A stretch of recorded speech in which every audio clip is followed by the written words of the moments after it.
দেশীয় সিনেমা যখন সাদা কালো যুগে তখনও তিনি অভিনয় করেছেন, সিনেমা যখন রঙিন হলো অভিনয় করেছেন তখনও। কিন্তু রিয়েল লাইফে পরিবর্তন রিয়েল লাইফে লাগেনি তার, পুরো সময়টাই কেটে গেছে একই তালে। তিনি অভিনয় শিল্পী জাম্বু। কোনো প্রবলেম হয়নি তো? আপনি তো জানেন বস, জাম্বুর টার্গেট কখনো মিস হয় না।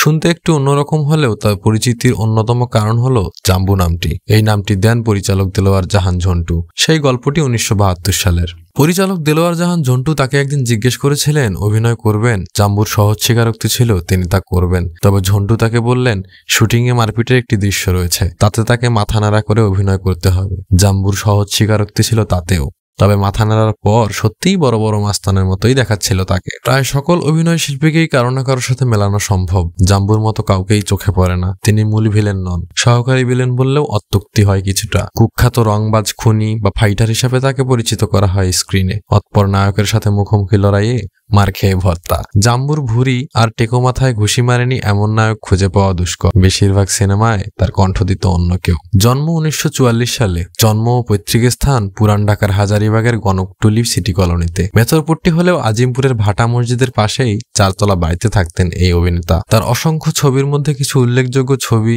রক্তের দাগ, শীষনাগ, নির্দোষ, মোহাম্মদ আলী, ধর্ম আমার মা, ডাকাত, রাস্তার রাজা, রকি, নওয়াব সিরাজউদ্দৌলা ইত্যাদি ইত্যাদি। জাম্বু ঐতিহাসিক দিক থেকেও গুরুত্বপূর্ণ চরিত্রে ছিলেন। রঙিন নবাব সিরাজউদ্দৌলা ছবির মোহাম্মদী বেগ চরিত্রে তার হাতেই নবাবের মৃত্যু হয়। মোহাম্মদী বেগকে নবাব কুড়িয়ে পেয়েছিলেন, নিজের কাছে রেখেছিলেন, কিন্তু ইংরেজ শাসকের হাতে হাত মিলিয়ে মীর জাফরের বিশ্বাসঘাতকতার সাথে একাত্মতা পোষণ করে। পরে মীর জাফরের পুত্র মিরনের আদেশে হত্যা করা হয় নবাবকে। মোহাম্মদী বেগ চরিত্রে জাম্বু ছিল উপযুক্ত, দেশীয় বাংলায় বলতে গেলে খাপে খাপ। হিরো ছবিতে জেলখানায় কয়েদিদের নেতা হয়ে ভয়ানকভাবে হাজির হয়, সবার ভাত কেড়ে নিয়ে একাই খেতে থাকে। জসিমের সাথে তার যুদ্ধ চলে। রকি ছবিতে বক্সার জসিমের সাথে তার ফাইটিং উপভোগ্য ছিল সেই সময়।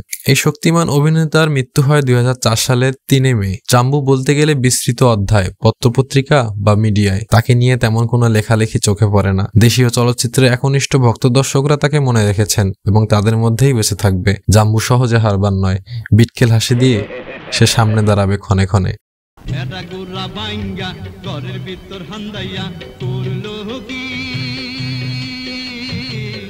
একটা মায়া সাবুক মাইরা পতা আমাহে বাহানা হইয়া গেল।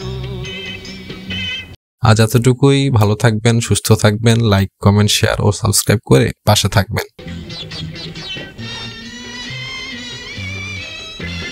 বিলাইয়ের হাড্ডি বললা পারাই আমার গেছে চললা, কন্ডারের চামড়া বললা হজম কইরা গেছি।